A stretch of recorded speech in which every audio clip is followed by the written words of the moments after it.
Hello and welcome to our next video for October and the theme of delegation. In our first video, we covered delegation mindset, what it is, why it matters, and how to cultivate it. If you haven't seen it, it is either on YouTube, on Facebook, or LinkedIn. In this video, we're going through top tips, but also some tools that you can use. Now, first off, a few top tips. Now, we covered before in trusting your team, and I really want to stress that because it is the overall trust within the whole team that is the most key point.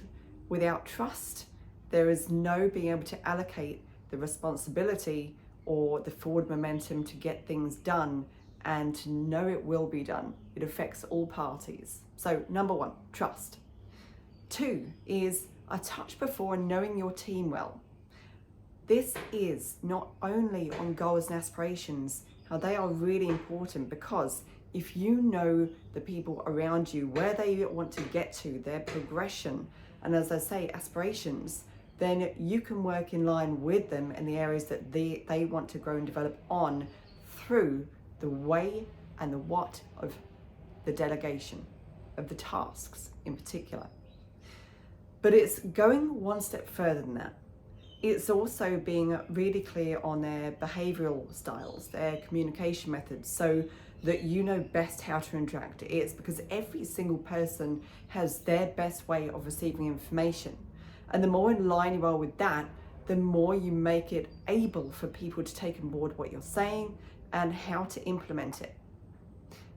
Other aspects for delegation. It is very much to really have that overall clear direction. It is to give, if you're giving a task to do, ensure you're not just giving the task, but also the authority to do it and the responsibility so that everyone's clear. It's to offer feedback, it's to listen, it's to also reflect, monitor, and adjust when necessary. So there's a few aspects, and it is really also having a central communication channel. So whereas you're going to set tasks to be done, how are you going to communicate on this? What tool are you going to use? And we're going to cover that more, but that's one thing to really be clear on, because you've got to really have very much transparency in where everyone's at. It's the openness to be able to get things done and everyone on the same page.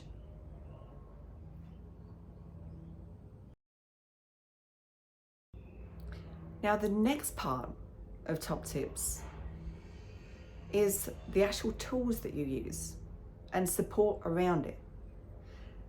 Now, I mentioned already about having central communication tools, and this is really important, and there's so many different types of software out there, but it's to pick one that is usable and suits your organization and your objectives, because that is one thing that you really need to be clear on. It is deadlines, and it is finding the right way to monitor as you're going along. So there, like I say, there's so many out there. Choose the right one for you. Do some research and see what fits. So software, that is the first consideration. Now, on top of that, there's also different things like worksheets. For example, the will skill matrix. It's to look at who you've delegated a task to, what their skill is, and what their motivation is. And that will also allow you to identify areas of growth. Now, other aspects to consider is, I have in this section mentioned support, as well as you're ensuring that you give those around you the support to get to where they need and the understanding for what needs to be done.